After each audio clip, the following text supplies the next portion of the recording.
देखो जी, स्टार्ट करते हैं लेवल 1 का क्वेश्चन नंबर 1 से। क्वेश्चन नंबर 1 में देखो क्या कह रहा है हमारे को, find insert two irrational number between 1/2 and 1/3। 1/2 और 1/3 के बीच में क्या करना है, दो रैशनल नंबर निकालने, दो रैशनल नंबर निकालने हैं। तो देखो 1/2 और 1/3, इसमें अगर आपको देखो तो ये हमारा, पहले तो हमने एनसीईआरटी की पहली एक्सरसाइज में इरेशनल नंबर निकालना सिखाए थे, बट उसमें आपको याद होगा कि टू, उसमें डिनोमिनेटर सेम होते थे, उसमें डिनोमिनेटर सेम होते थे। अगर डिनोमिनेटर डिफरेंट है तो 1/2 और 1/3 इनके बीच में रैशनल नंबर अगर आपको निकालना है तो आपको क्या करना है, सबसे पहले एलसीएम देखना है कि 2 और 3 का कितना आता है। 2 और 3 का एलसीएम कितना होता है, 6, पता है ना आपको सारे बच्चों को। तो आपने क्या करना है, डिनोमिनेटर में 6 बनाना है, इसके भी और इसके भी। तो इसके लिए आपको क्या करना पड़ेगा, 3 से ऊपर मल्टीप्लाई 3 से नीचे, क्योंकि आपको पता है 6 कैसे बनेगा, नीचे 3 से मल्टीप्लाई करके। अच्छा, ये वाला 6 कैसे बनेगा, अगर मैं इसको क्या करता हूं, 2 से मल्टीप्लाई और डिवाइड करता हूं, तो ये मेरा कितना बन जाएगा 3/6, और ये कितना बन जाएगा मेरा 2/6। ठीक है, अब 3/6 और 2/6 ये बन गया। अब सबसे पहले तो मैंने डिनोमिनेटर सेम करना होता है। सबसे पहले तो आपको देखो दो स्टेप होते हैं, एक तो जिनका दो ऐसे नंबर जिसके बीच में रैशनल नंबर निकालने हैं। तो हमारा क्या होता है, जैसे मान लेते हैं मैंने कहा जी 1 और 2 के बीच में 5 रैशनल नंबर निकालने हैं, तो देखो इनका डिनोमिनेटर सेम है, इसका अलग प्रोसीजर है जो कि हम एनसीईआरटी में बता चुके हैं, है ना। अब जिनका डिनोमिनेटर सेम नहीं होता तो पहले इनका डिनोमिनेटर सेम करते हैं। कैसे करते हैं, जो भी डिनोमिनेटर वाले नंबर होंगे उनका एलसीएम, 2 और 3 का एलसीएम, और किसी बच्चे को नहीं लाना, ये सिखाया हुआ है ना बच्चों प्रीवियस क्लासेस में। 2 से डिवाइड करोगे इसको तो 1, ये 3 एज इट इज, फिर 3 से ये डिवाइड होगा 1, तो हमारा लास्ट में 1 1 आ गया, तो 2 × 3 ये आ गया 6, एलसीएम कितना आ गया 6। तो आपने इसको भी, इसके भी डिनोमिनेटर में 6 चाहिए, इसके भी डिनोमिनेटर में 6 चाहिए, तो 3 से मल्टीप्लाई 3 से डिवाइड, यहाँ पे 3/6 आ गया। अब 2 से मल्टीप्लाई और 2 से डिवाइड, यहाँ पे भी डिनोमिनेटर में 6। अब डिनोमिनेटर सेम हो गए। अब डिनोमिनेटर जब सेम हो जाए उसके बाद मैंने क्या प्रोसीजर, कितने रैशनल नंबर निकालने हैं, 2, तो 2 में एक ज्यादा कर दो, जितने भी रैशनल नंबर निकालने हैं उसमें एक ज्यादा। तो आपने क्या करना है, 3/6 आ गया। अब इसमें एक, 2 में एक ज्यादा करेंगे तो कितना आएगा 3, तो इसको आपने क्या करना है, 3 से मल्टीप्लाई और 3 से डिवाइड, तो ये कितना दिया 9/18। और जो दूसरा नंबर है 2/6, इसको भी सेम करना है आपने, 3 से मल्टीप्लाई और 3 से डिवाइड, तो आपका कितना आ जाएगा 6/18, है ना। क्लियर होगी इतनी बात। तो लास्ट में हम इसके बाद कैसे करते हैं बताओ, ये आ गया ना समझ में आपको, ये फिलहाल क्लियर अब कर रहा हूं मैं। और 9/18 और 6/18 में आपके पास दो रैशनल नंबर कौन से आ जाएंगे बताओ, एक आ जाएगा 7/18 और एक आ जाएगा 8/18। देयरफॉर टू रैशनल नंबर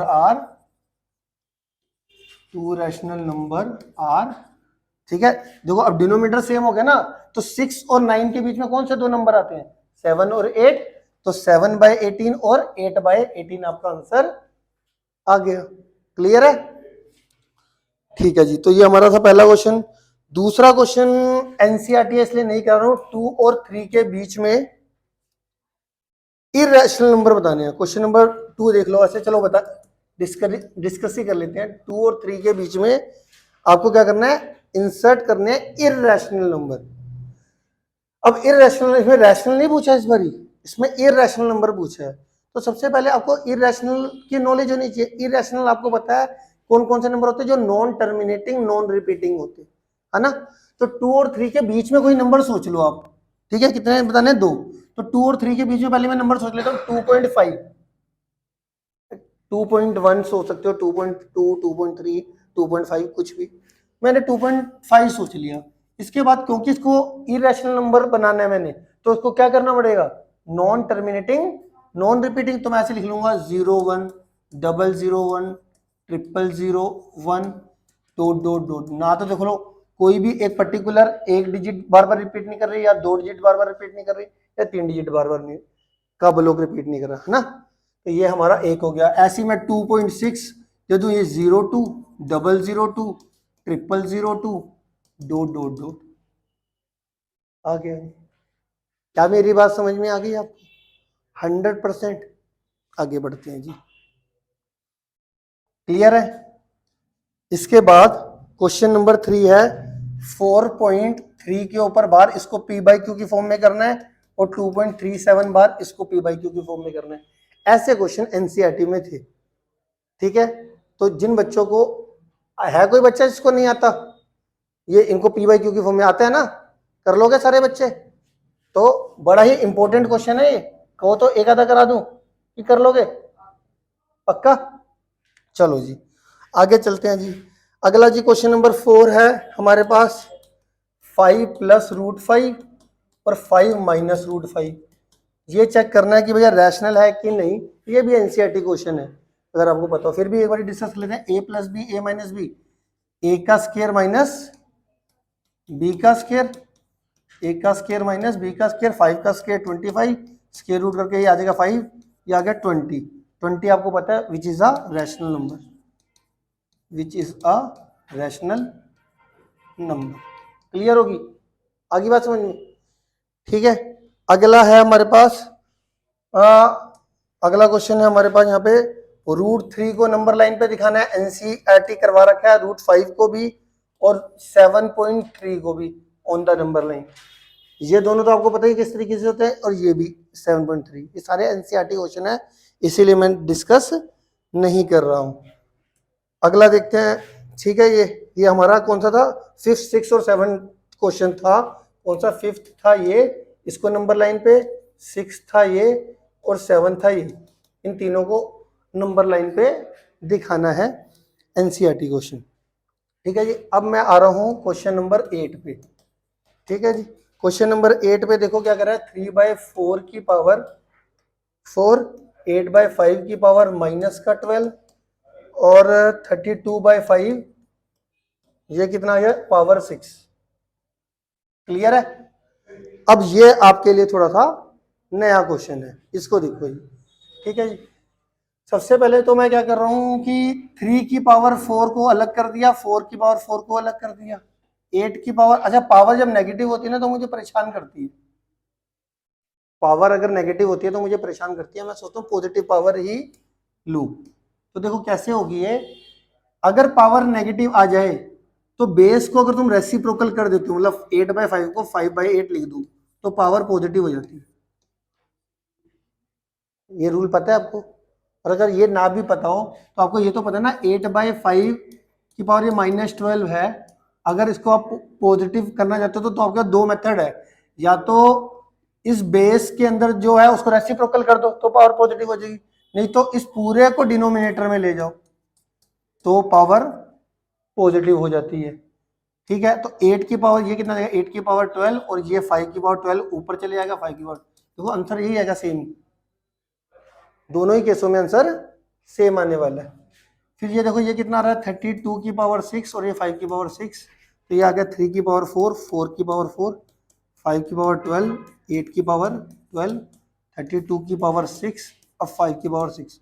अब इसके बाद देखने वाली बात है असली। अब इसके बाद देखो देखने वाली बात क्या है हमारे पास कि 3 की पावर और कोई बन सकती है? नहीं बन सकती, है ना। 5 की पावर, ठीक है, या इन दोनों को मैं आपस में सिंप्लीफाई करके 5 की पावर को सिंप्लीफाई कर सकता हूं।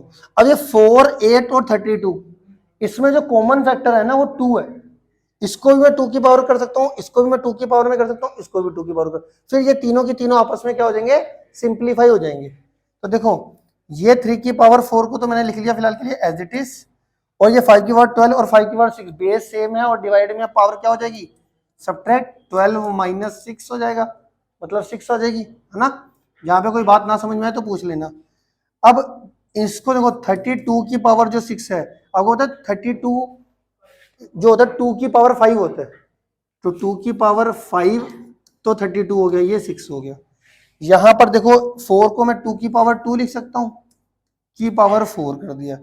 8 होता है 2 की पावर 3, इसका मैंने लिख लिया 12, और ये 5 की पावर 6 का तो मैंने वैसे ही कर दिया था सिंप्लीफिकेशन, ये आ गया, ठीक है। अब सोल्व करूं अगर मैं इसको, तो 3 की पावर 4 5 की पावर 6, अब ये पावर से मल्टीप्लाई हो जाता है, 2 की पावर कितना हो जाएगा 30, और यहाँ पे देखो 4 2 जा 8 और 12 3 जा 36, 36 और 8 कितना हो जाएगा 2 रेज टू पावर 44 आ गया, है ना।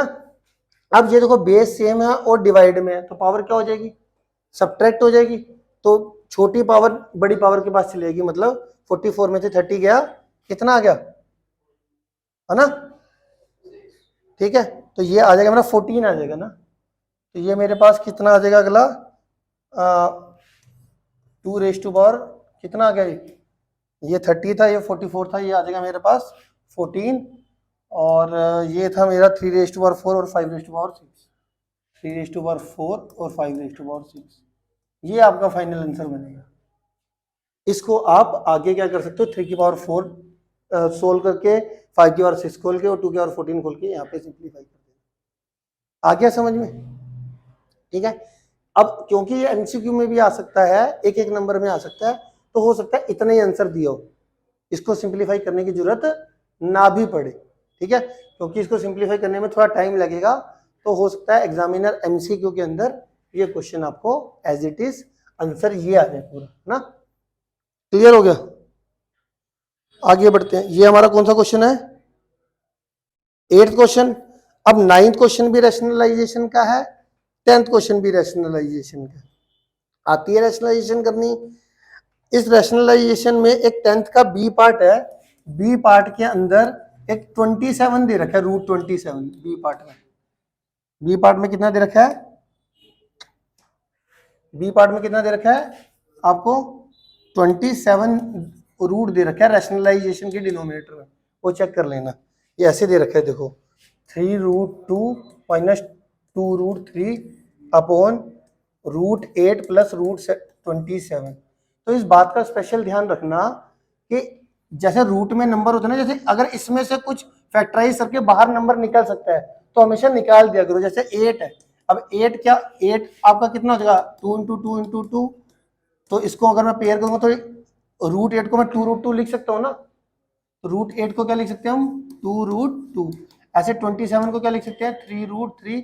इसके बाद रैशनलाइजेशन करना, इसके बाद आपने रैशनलाइजेशन करनी है। क्लियर हुआ? आया समझ में? ठीक है, तो ये हमारा हो गया 8th 9th और 10th। ठीक है, पहले इतना अभी देखो, और इसमें से मेरे को क्या करो 9th और 10th क्वेश्चन करके दिखाओ, सिर्फ जो एनसीईआरटी बेस्ड है। करो शाबाश।